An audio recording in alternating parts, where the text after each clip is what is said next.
My name is Georgia Ellard. I'm from Silver Spring, Maryland. I work for the federal government for the National Park Service. And anyone who lived in the Washington area knew about the March on Washington because it was in all of the newspapers and the media, and it was a primary topic that was in all of our actions during that time. So I felt that it was going to be an activity that would change things in America for African Americans. So I thought that this was just a small thing that I could do that would have an opportunity to embrace a change that would come as a result of the march. I thought it was an exciting thing and I wanted to be a part of it. Also, my brother was the president of the Allegheny-Kiskey Valley NAACP in New Kensington, Pennsylvania. And so he was excited about it too, and we had talked about his participation in the march. And so that inspired me to want to be a part of the March on Washington. From all of the media reports, it was identified as a peaceful demonstration.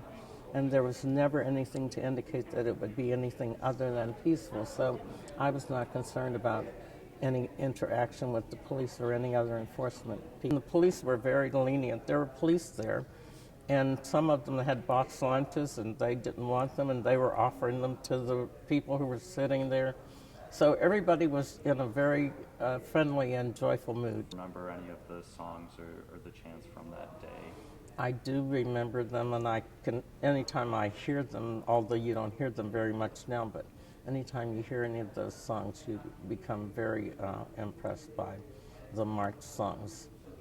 And of course, we all always sing "We Shall Overcome." Everybody knows that one all over the world, but there were many more like that they used for their chants and for their marches, and they're very familiar. When you hear them, you may not remember them outside of an event, but once some event comes up that they're singing them, it comes back to you immediately. The whole time that we were marching, I was hoping, but I didn't think that I would have the opportunity to see my brother because there were so many people, and I just knew that it would be impossible for me to see him. But we marched down to the area where he was going to give the speech, and the speakers were on, and we were sitting on the grass, and we could hear very well. Our visibility of the stage was somewhat impaired, but we could hear everything that was going on. And also, we were still looking around trying to see if we could see anybody. We knew we didn't know anybody, but everybody was friendly. And when the march concluded and it was over, and I was walking back so that we could get to an area where we could get transportation to our car, I saw a young man with a sign that said Allegheny-Kiskey NAACP. And I thought, oh gosh, that's where my brother is.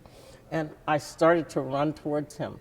And of course he didn't know me, but he was running because he had gotten away from the group and he was trying to find out where they were. And so I just followed him. And he went directly to the area where they were supposed to assemble. And there was my brother along with all of the people that he brought from the area. And we were just so happy to see each other. And we never thought that we would, and we had an excellent reunion there. And so I have nothing except my personal memories of what occurred that day. I don't have any signs or any buttons or anything else, but I do have the reflection. And I talked with my brother this week, and we went over the whole thing, and he was telling me who was ill, and he told me how many buses he brought down, and he told me that he brought 2 buses and that they left late at night, and they got here early that morning, and how happy he was to be a part of it, and their experience that they had with the person that was ill. But even though that happened, that they were so happy that they were a part of the overall operation. So it's pleasant memories that I have, and I will always cherish them. To share those memories with your brother. It is. My brother is 89 years old, And when I talked to him, he was excited and he went all over the whole thing again. And he was telling me the officers that were in the ACP was him, and how he organized the buses, and that one of the buses was not completely filled, but they found out that there were 10 people in Pittsburgh that needed a ride. And so New Kensington is about 25 miles from Pittsburgh, but they drove there, picked up those people, and they brought the 2 buses here, and it was just exciting to relive that whole event.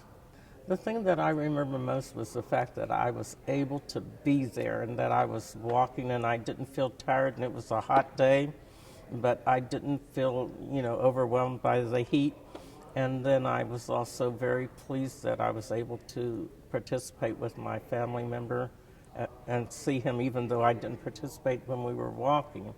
But I was eager to tell the people at work that I had been there and that I was a participant.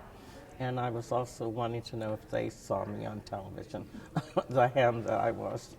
I went back the next day. I talked to my supervisor, and I told him that I was at the march. And he said, "You were?" And I said, "Yeah." And he said, "Oh, it seemed like it was a nice thing. It seemed like a picnic." And I thought, picnic? It wasn't a picnic. It was a big gathering of people who were interested in civil rights. But his perspective was a little different than mine.